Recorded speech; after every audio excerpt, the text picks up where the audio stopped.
El gobernador del Biobío, Rodrigo Díaz, le entregó una propuesta de seguridad al presidente Boric para enfrentar la violencia que afecta a la zona, especialmente en la provincia de Arauco.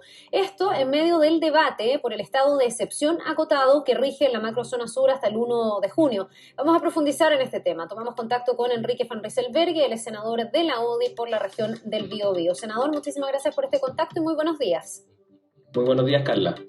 A ver, bueno, lo primero, ayer desde La Moneda, después de esta reunión donde estuvieron con las policías, con las Fuerzas Armadas, se decide mantener este estado acotado, pero ha dicho el subsecretario Monsalve que esto está en estudio, en análisis, que podría eventualmente extenderse. ¿Para usted es una decisión acertada, es una decisión equivocada? ¿Cómo toma esto de que se mantenga como está hasta ahora el estado acotado?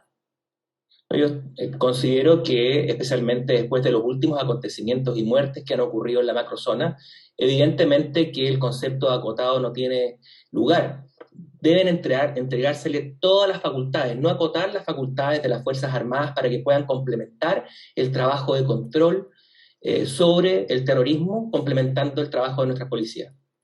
No tienen todas las facultades, no sé si alcanzó a ver la nota anterior o escuchar ayer las declaraciones del general Slater que decía que sí tenían las facultades, que sí sienten el apoyo político por parte de La Moneda.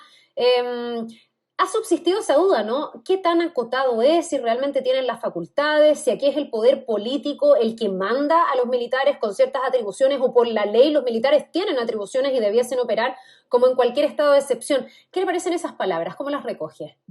Considero que las palabras del general evidentemente son las que tiene que decir y está un poquito restringido para decir otra cosa, pero en la práctica el gobierno ha sido claro, ¿eh? El presidente Boric y la ministra del Interior y el Ministerio del Interior en general ha sido claro respecto a que tienen un despliegue acotado, ¿no? Y el refuerzo o el apoyo también ha sido acotado. Hoy día, en realidad esto no es solo de este gobierno, ¿eh? Se arrastra también de la administración anterior, pero hoy día y antes también los militares cuando están presentes en el territorio no pueden ejercer sus facultades de monopolio en el uso de la fuerza plenamente cuando son atacados, ¿no? Por tanto, yo considero que no solamente debe hacerse pleno su posibilidad de desplegarse en el territorio, sino también deben tener el apoyo real y efectivo por parte de las autoridades políticas para que puedan ejercer su rol de seguridad cuando son, cuando encuentran situaciones de violencia y terrorismo desatado en el sector. Eso en la práctica, ¿en qué se traduce? ¿A qué se refiere cuando dice que tienen que tener un despliegue total o efectivo? ¿Y a qué se refiere cuando dice que tienen que poder hacer uso de la fuerza en la práctica, en lo concreto? En la práctica, hoy día están los militares, dado este concepto de acotado, desplegados acotadamente, focalizando su control, especialmente en las rutas.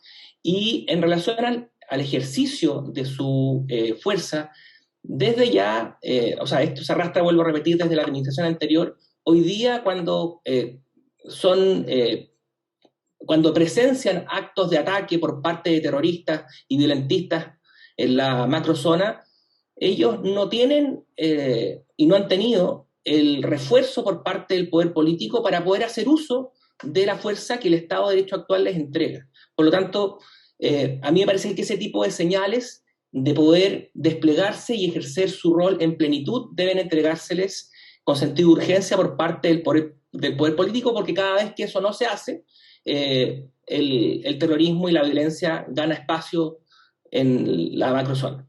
Ayer la ministra del Interior, Isquia Siches, decía que no pueden ser los militares los que atiendan a los problemas de seguridad porque ellos están preparados para la guerra, que no están preparados para resguardar el orden público, que los que están preparados para eso son las policías. Me imagino que ahí hay uno de los argumentos que hace entender por qué este gobierno ha decidido que sea acotado.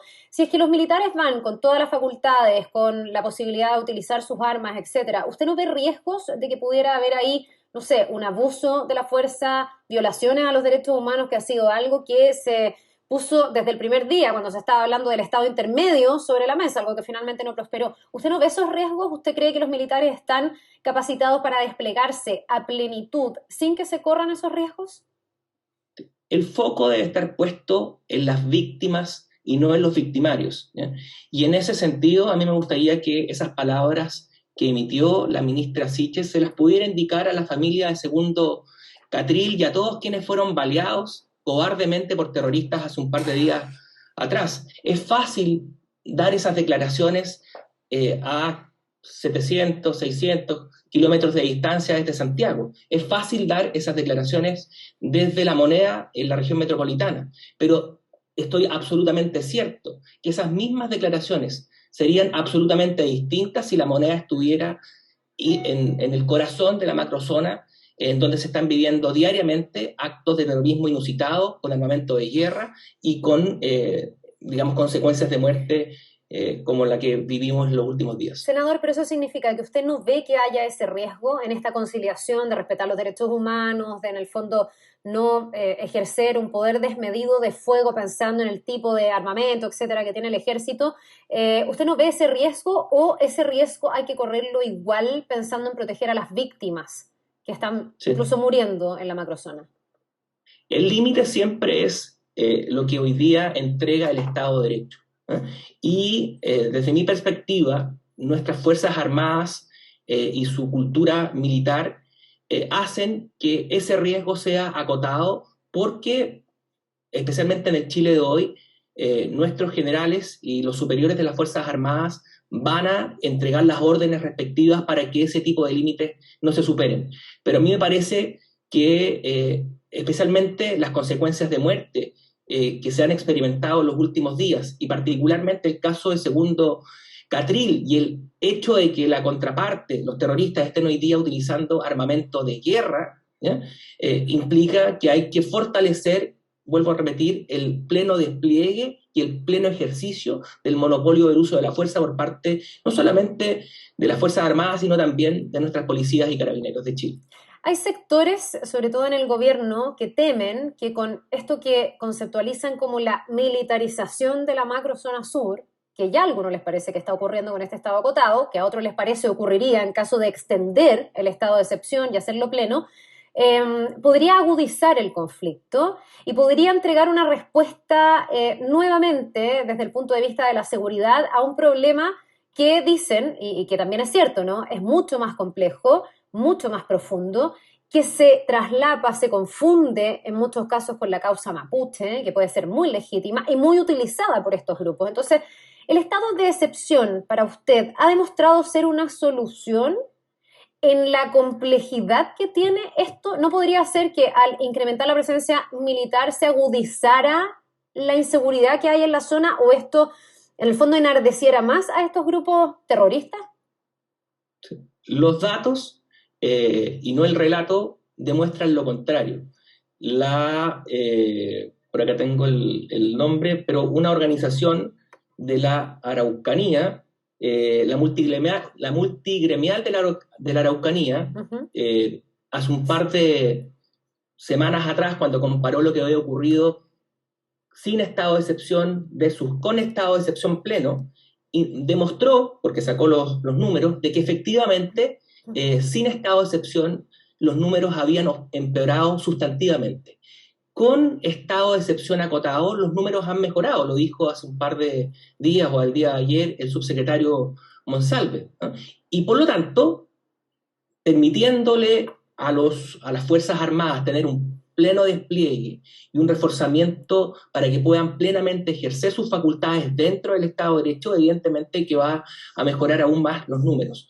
Yo estimo de que ese ejercicio pleno de la fuerza por parte de nuestras policías, carabineros y Fuerzas Armadas para mejorar el control de la seguridad en una zona que evidentemente está en crisis, en una profunda y gravísima crisis de seguridad, debe ser complementado con una política pública que aborde las cuestiones de fondo, y esas cuestiones de fondo pasa evidentemente por separar el trigo de la paja, ¿ya? Porque hoy día efectivamente, como usted lo deslizaba, Carla, parte de la base del problema está en que hoy día se confunde o se entremezcla la causa mapuche o la causa de nuestros pueblos originarios con estas otras problemáticas que tienen mucho y muchísimo más que ver y fundamentalmente que ver con el narcoterrorismo y la violencia por parte de antisociales, que no tienen nada que ver con nuestros pueblos originarios, que en su grandísima mayoría es gente de bien y gente de paz.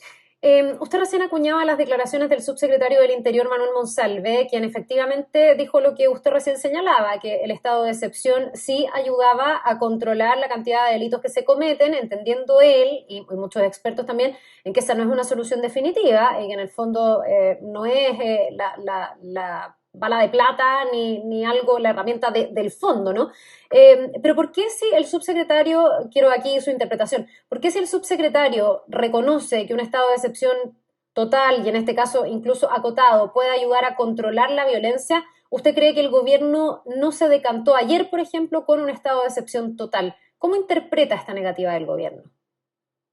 Yo considero, bueno, el subsecretario Monsalve hoy día es solo subsecretario, no es ministro ni tampoco presidente. El subsecretario Monsalve tiene además la característica de haber sido de la zona. Él fue diputado por el distrito 21, específicamente por la provincia de Arauco, así que él sabe exactamente cuál es la experiencia que se está viviendo en la, digamos, en la zona cero. Eh, mi impresión, ¿ya?, es que el subsecretario Monsalve reúne mucho mejor las competencias para poder ejercer un rol como el de ministro del Interior. Desde mi perspectiva, hoy día es el ministro del Interior en la práctica en materia del eje más sensible, que es el eje de la seguridad. Yo invitaría en ese sentido al gobierno, al presidente Boric, a revisar cómo tiene organizado el gobierno. A mí me parece que la ministra Sichel lo está pasando mal en el rol del ejercicio de ministra del Interior. Cada uno tiene sus fortalezas y debilidades, cada uno tiene sus competencias. Desde mi perspectiva, después de 2 años y algunos días, de algunas semanas de gobierno, después de 2 meses, perdón, algunas semanas de gobierno, mi impresión y mi convicción es que los hechos han demostrado que la ministra Siches tiene talentos, pero probablemente para poder ejercer otro rol de mejor forma. Yo invitaría a revisar un cambio de gabinete al gobierno actual. No tiene por qué, si es que hay un lazo de amistad muy estrecho entre el presidente y la ministra, y el presidente le debe a lo mejor alguna gratitud muy especial, especialmente por el apoyo que de ella recibió en campaña. Bueno, si no la quiere sacar del gobierno, por último, que la relocalice en algún rol que tenga más que ver con sus Senador, competencias. Ella es médico y a lo mejor que lo puede interrumpa. asentarse más en un rol como la de ministra de Salud. Ya, pero disculpe que lo interrumpa. Usted está en el fondo diciendo, deslizando que la ministra está en su cargo porque tiene una amistad y porque el presidente tiene que en el fondo devolverle lo que ella hizo en campaña por él. ¿No cree que hay Yo un creo que es criterio? Porque uno evidente. esperaría, perdón, que los criterios para tener ministros sean las capacidades, las condiciones, no lo que usted está señalando. No sé si de verdad usted cree que se mantiene ahí la ministra por esas consideraciones. Yo creo que es evidente y todo el mundo está, digamos, convencido de que el desempeño de la ministra Siches en su rol de ministra del Interior no ha sido el que el país requiere, y que quienes están viviendo las consecuencias gravísimas de la crisis de seguridad en la zona cero, en la macrozona sur, merecen, digamos. Por lo tanto, a mí me parece que si cada uno tiene sus fortalezas y sus debilidades, cada uno tiene sus competencias. Evidentemente que los hechos han demostrado que después de 2 meses de gobierno, las competencias de la ministra Sichel no están alineadas con el buen ejercicio de un ministerio tan sensible y que se ocupa de algo tan importante y crítico como es la seguridad interior del país. Por lo tanto, a mí me parece que un cambio de gabinete debe ser, digamos, debe ser imperativo para, cambiando a las personas, cambiar los resultados. El subsecretario del Interior, Manuel Monsalve, ha demostrado, contrariamente, en estos 2 meses de gobierno y algo más, que tiene competencias más alineadas con el cargo, y por tanto, a mí me parece que ese cambio de gabinete pudiese materializarse colocando a alguien como Monsalve en ese rol y eventualmente, si no se saca, removiendo a la ministra Siches y colocándola en algún ministerio que esté más alineada con sus competencias como médico. Bien, pues senador Van Rieselberghe, le queremos agradecer, nos vamos a quedar atentos también a esta discusión que sigue, el gobierno ha dicho que está en evaluación lo del estado de excepción, así que a ver si tenemos novedades en la jornada. Que le vaya muy bien, que tenga un buen día. No, Carla, muchas gracias. Nos vemos.